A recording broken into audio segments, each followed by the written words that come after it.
वो कहते हैं ना कि इंसान के लिए तरक्की का सफ़र उसकी कम्युनिकेशन स्किल के बगैर तकरीबन नामुमकिन है। तो आप चाहे ज़बान कोई भी बोलते हों, लेकिन आपकी अदायगी और अल्फाज का चुनाव वही बताता है कि आप कितने काबिल हैं या आप में कितनी सलाहियत मौजूद है। शायद इसीलिए ऐसा भी होता है कि बहुत कम पढ़े लिखे अफराद बहुत अच्छे तरीके से आला मनसब तक पहुँच जाते हैं और इसके मुकाबले में बहुत से काबिल और पढ़े लिखे अफराद अपनी कम्युनिकेशन स्किल की कमज़ोरी की वजह से वो मर्तबा हासिल नहीं कर पाते जिसके वो हकदार होते हैं। तो हमारी ज़िंदगियों में ये जो कम्युनिकेशन स्किल्स हैं, इसका कितना अमल दखल है, इसको किस तरह इम्प्रूव किया जा सकता है, इस पर हमने बात करनी। बिल्कुल जी, ज़रूरी है। और इसी पर बात करने के लिए पाकिस्तान के मायनाज मोटिवेशनल स्पीकर उमैर जालीवाला जो हैं वो हमारे साथ हैं। उमैर, अस्सलाम वालेकुम, वेलकम टू द शो। वालेकुम अस्सलाम, thank you very much for having me on the show. Sir, thank you so much. आप हमेशा हमारे साथ होते हैं और हमें बताते हैं कि हमें क्या क्या कब कब कैसे कैसे करना चाहिए। सैरिश का जो है वो आपने इंट्रो सुन लिया इस टॉपिक के हवाले से कि बहुत सारे लोग जो हैं वो कम्युनिकेशन स्किल्स अच्छी ना होने की वजह से या अल्फाज का बरवक्त चुनाव ना करने की वजह से अपनी सलाहियत खो बैठते हैं और अपना जो मकाम वो हासिल कर सकते हैं उस मकाम से पीछे हट जाते हैं। तो सबसे पहले तो मैं जानना चाहूँगा कि सर, ऐसे लोग एक्सट्रोवर्ट्स होते हैं या इंट्रोवर्ट्स होते हैं? खैर, इसका जवाब आप ज़रा एक्सप्लेन कर देंगे तो ज़्यादा इजी रहेगा। और साथ साथ ये भी बताइएगा कि क्या वो किसी एंजाइटी या डिप्रेशन की वजह से ये नहीं कर पाते या बचपन से ही उन पर इतना दबाव रहता है एक मसले को लेकर कि जी बड़ा भाई या कोई कज़न अच्छा परफॉर्म कर रहा है, आप नहीं कर रहे, तो उस दबाव का शिकार हो जाते हैं। वजह क्या होती है ऐसे लोगों की और ये कम्युनिकेशन स्किल्स वीक होने की? इस पर ज़रा रोशनी डालें प्लीज़।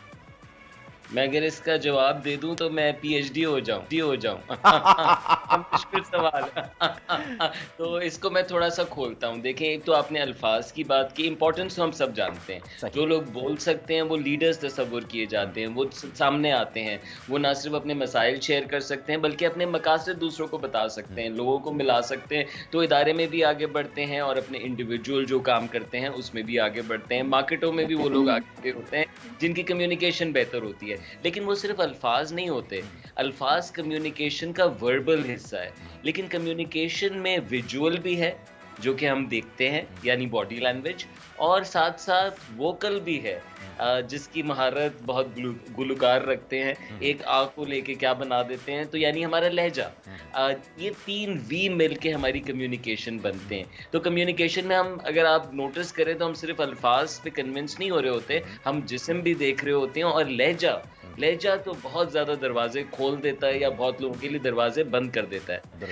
दूसरी जो आपने बात की इंट्रोवर्ट एक्सट्रोवर्ट की, ये मैं इसको अलग रखना चाहूँगा। देखिए, ये बहुत मुमकिन है कि आप इंट्रोवर्ट हो और आपकी कम्युनिकेशन बहुत ब्रिलियंट हो।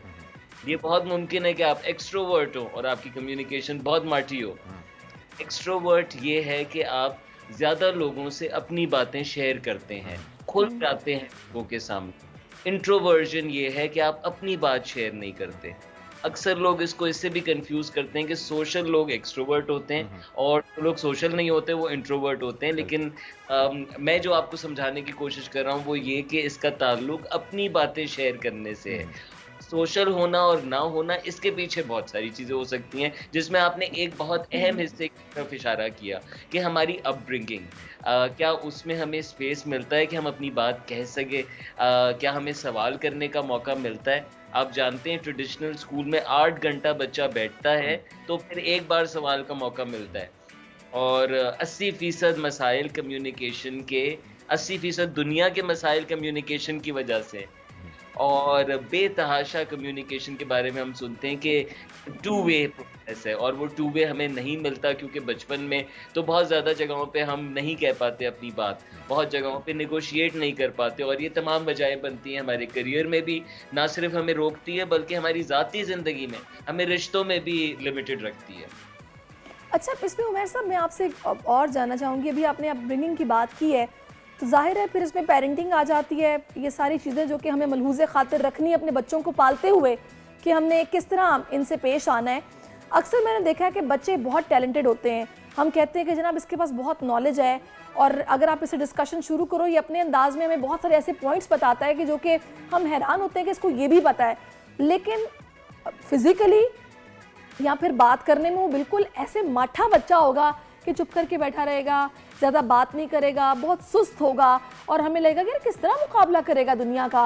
तो ऐसे बच्चों के हवाले से मुझे जरा बताइएगा कि ये पेरेंट्स कोई गलती करते हैं कि जब वो टैलेंटेड भी है, दिमाग उसका चलता है, लेकिन फिजिकली बॉडी लैंग्वेज उसकी जीरो है, स्पीकिंग स्किल्स उसकी इस तरह से बात करने वाली डिस्कशन भी करेगा तो जिस तरह बुजुर्ग करते हैं आहिस्ता आहिस्ता बोल के, इसकी क्या वजह है? जी, बहुत सारे बच्चे मुझे भी बहुत एनॉय करते हैं ऐसे बच्चे, क्योंकि बच्चों में एनर्जी दिखनी चाहिए, पैशन जो आप बात कह रही हैं वो दिखना चाहिए। लेकिन यकीनन आप देखें कुछ ना कुछ चल रहा होता है और हम बच्चों की नफ्सियात अभी जानना शुरू हुए हैं, उस पे डिस्कशंस अब पॉपुलराइज हुए हैं। हमारे स्कूल आप जानती हैं, आपके मेरे स्कूल किस तरह के थे और उसके अंदर क्या तवज्जो थी हमारे ऊपर इनफरादी तौर पे और हमारी नफ्सियात के ऊपर। तो हमारे दरमियान भी 5 बड़े काबिल होते थे और बड़े मशहूर होते थे, उनकी मिसालें दी जाती थी और बाकी सारे के सारे बी ग्रेडर्स और सी ग्रेडर्स होते थे। कहीं ना कहीं जो है ये जाहिर है कि रिसेंट डेवलपमेंट है और हमारी तालीमी निज़ाम में बहुत ज़्यादा गुंजाइश है, बहुत ज़्यादा काम की ज़रूरत है, जो कि बच्चों के ऊपर यकीनन ये मेहनत कर सकती है। ना सिर्फ ये कि वो जनरली मुकाबलों में कामयाब हों, बल्कि ऐसी जगहों के ऊपर जब वो बैठे हुए हों, जब वो बात कर रहे हों और ज़िंदगी के हवाले से इंटरेस्टेड हों, उनकी क्यूरियोसिटी बंद हो। सही। अच्छा, थोड़ा सा आपको रोक के हम फिर से आपसे कनेक्शन अपना बहाल, क्योंकि आपकी बात मुझे कुछ सही से समझ नहीं आ रही, शायद कुछ आवाज़ में प्रॉब्लम है। वही कम्युनिकेशन गैप आ गया है जी, जिसकी हम बात कर रहे थे। तो उस कम्युनिकेशन गैप को जो है वो क्लियर करने की कोशिश करते हैं और फिर आपको जो है वो रिकनेक्ट करते हैं। जब तक सारिश आपके सवाल का जो है वो इन्होंने जवाब दे दिया है कि बहुत सारे निज़ाम जो हैं वो तब्दील हो गए। जैसे हमें जब पढ़ाया जाता था स्कूल में, यकीनन आपको जब पढ़ाया जाता होगा तो देखा होगा कि जी अच्छा उमैर ने हमें ज्वाइन कर लिया है तो ये बात उमैर भी सुन लेंगे कि आपने देखा होगा हमें पनिश किया जाता था, हमें पनिशमेंट मिलती थी, हमें फुट्टे से मारा जाता था, क्लास से बाहर निकाल दिया जाता था, बाल बड़े होते थे, पोनीटेल बना दी जाती थी हमारी और खड़ा कर दिया जाता था लड़कियों की क्लास के सामने। ये सारे टॉर्चर हमें किए जाते थे, लेकिन ये टॉर्चर अब हमें लगता है टॉर्चर है। तब हम घर जाके अपने पेरेंट्स को बताते थे तो अम्मी अब्बू कहते थे कि हाँ बेटा तुम्ही ने कुछ गलत किया होगा। अब अगर बच्चे आके हमें बताते हैं तो हम कहते हैं अच्छा ऐसा किया है, इतनी फीस इसलिए देते हैं हम, हमारे बच्चे की इंसल्ट कर दी, आओ चलो टीचर की क्लास लेंगे। ये एक चेंज जो आया है ना, ये जनरेशन गैप है, जेन-ज़ी के अंदर ये तब्दीली आ गई है। शायद उमर मुझसे एग्री करें, शायद ना करें, लेकिन इस तब्दीली के साथ साथ अब जो आज का हमारा टॉपिक है कम्युनिकेशन का, इसमें एक गैप आ जाता है। और अगर बच्चों की बात करें तो बच्चे वो बातें बताने से कासिर हो जाते हैं जो टीचर ने उनसे कही हो या उन्हें किसी बात पे डांटा हो या उन्हें पनिश किया हो किसी चीज़ पे, घर आके नहीं बताते, घबराते हैं कि घर पे डांट पड़ जाएगी, या वो स्कूल जाने से डरने लगते हैं कि जी नहीं हम स्कूल नहीं जाएंगे, हमने होमवर्क नहीं किया हुआ, हमें टीचर ये कह दें वो कह दें, इस तरह की चीज़ें आ जाती हैं। हमारे बचपन में नहीं होता था, अब ये होता है। ये जनरेशन गैप जो आया उमैर, मैं चाहूँगा कि अगर आप इसे एड्रेस करें तो ज़्यादा ज़रूरी होगा। हमारे बचपन में भी होता था, उस वक्त भी मसाइल होते थे, बच्चे हर दौर में मसाइल से गुजरते हैं और ना सिर्फ पढ़ाई के मसाइल से बल्कि आपस में मुकाबलों के मसाइल से, स्कूल में बुली होने के मसाइल से, या और मुख्तलिफ तरह के किसी उस्ताद का रवैया सही ना होना, कोई ज़्यादती होना, या बच्चे के अपने कोई ऐसे ट्रॉमा होना, मसाइल होना जिससे बच्चा कोप ना कर पा रहा हो। हमारे दौर में भी बिल्कुल होते थे। वो बच्चे रिजर्व्ड होते थे, उन बच्चों की पिटाइयाँ होती थी, वो बच्चे जलील होते थे, बच्चों को मार मार के कहा जाता था कि बोलो बोलो, instead of trying to heal them, जो हमने बात पहले की। तो आपने बिल्कुल दुरुस्त इशारा किया है, इस पे बहुत काम करने की ज़रूरत है।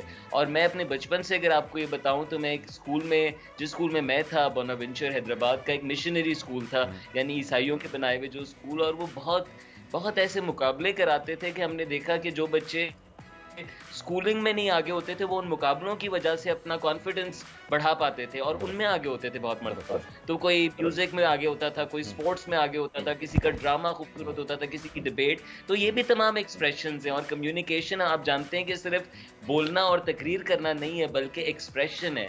और ह्यूमन एक्सप्रेशन अब तो बड़ा वाइड डोमेन बन गया है, सोशल मीडिया के दौर में हम खास तौर पे देख रहे हैं। तो स्कूल्स को नर्चर करना चाहिए, पेरेंट्स को नर्चर करना चाहिए। और आपने खुद ही जो इशारा किया उस जवाब भी यही है कि अच्छी स्कूलिंग में भी पेरेंट्स, टीचर्स और स्टूडेंट्स, इन तीनों का ट्रायंगल, इस तीनों की कम्युनिकेशन बड़ी अहम है। और पता है आपको, बिल्कुल आपने उमैर सही कहा। और हम ये नहीं कर सकते कि हम भारी भरकम फीसें दे दें और बाद में सारी जिम्मेदारी बस स्कूल पे डाल दें कि आप ही ने बच्चों की तरबियत करनी है, आप ही ने पढ़ाना है, आप ही ने देखना है। हम अपनी नौकरियों पे चले जाएंगे, पैसे बनाने वाली मशीन बने रहेंगे। बच्चों को क्या सिखाया जा रहा है, वो किस स्टेट ऑफ माइंड में है, इससे हमारा कोई सरोकार ना हो तो वो बच्चे कभी भी उस तरह के नहीं बनेंगे जैसा आप चाहते हैं।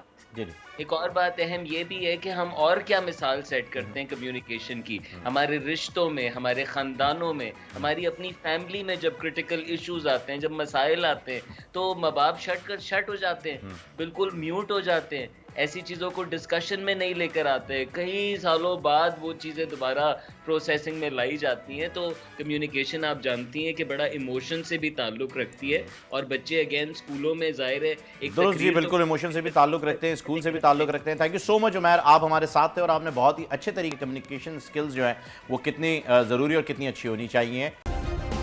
सब्सक्राइब करें और बेल दबाएं ताकि कोई खबर रह न जाए।